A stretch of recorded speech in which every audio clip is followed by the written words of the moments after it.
इमाम आजम अबू हनीफा का लक़ब, इमाम आजम कुनियत अबू हनीफा है, लक़ब इमाम आजम है। तवज्जो रखना, लक़ब इमाम आजम है। लोग कहते हैं भाई लक़ब इमाम आजम क्यों है और लक़ब हो सकता था। मैंने कहा नहीं, और लक़ब नहीं होने चाहिए थे।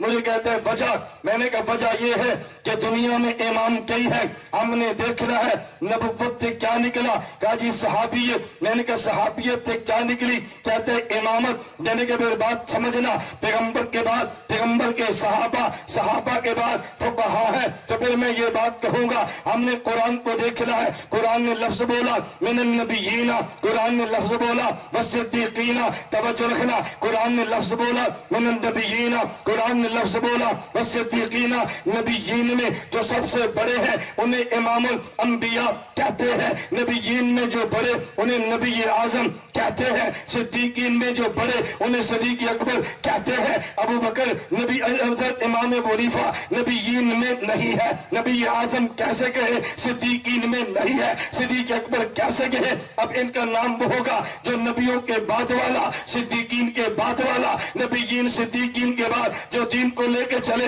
वो इमाम फकी है। तो दुनिया ने देखा बड़े इमाम ये थे, इमाम मालिक बड़े इमाम ये थे, इमाम शाफी बड़े इमाम ये थे, इमाम अहमद। हमने इमाम मालिक से पूछा बड़ा किसे माने, उसने कहा अबू हनीफा को। हमने कहा दलील क्या है। इमाम अहमद ने, इमाम मालिक ने दलील ली है। फरमाते रअयतु रजुलन, मैंने एक आदमी को देखा लौ कल्लमा का फियाद सारिया अय्यजला ज़हबा लगामा बिहुज्जत ही। इतना बड़ा आदमी था, दलील का इमाम है। अगर ये लकड़ी के सतून को लेके सोने का साबित करे तो कर सकता है, इसलिए कि ये इमामों का इमाम है। इमाम शाफी से पूछा मुझे बताओ बड़ा इमाम कौन है। कहा मैं कहता हूँ इमाम अबू हनीफा। तुम्हारी दलील क्या है। फिर मैं दलील ये है कि मन अरादल फिका फलजल्दम अलैहि अबा हनीफा व सहाबहु। हमें दीन लेना चाहे अबू हनीफा के शागिर्दों के पास बैठना, फ़इन्न नासा इयालन अलैहि फिल फिक़ह, इसलिए कि बाकी दुनिया फिका में इमाम अबू हनीफा की औलाद है और ये बाप है, औलाद छोटी है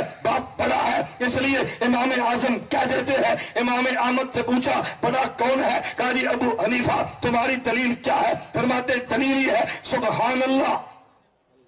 लफ्ज क्या बोला, सुबहान अल्लाज़ी असरा बिअब्दिही।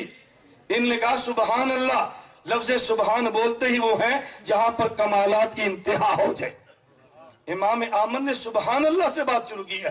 फरमाया सुबहान अल्लाह हुवा फिल इल्म व ज़ुहद वल वरे व इसारे दारिल आखिरा बेमहल्ल ला युद्रिकु अहद। इल्म व तक़वा में अबू हनीफा वहां तक पहुंचा है जहां सहाबा के बाद कोई भी नहीं पहुंचा। इसलिए हम इसे कहते हैं ये सिर्फ इमाम नहीं है, इमाम आज़म है।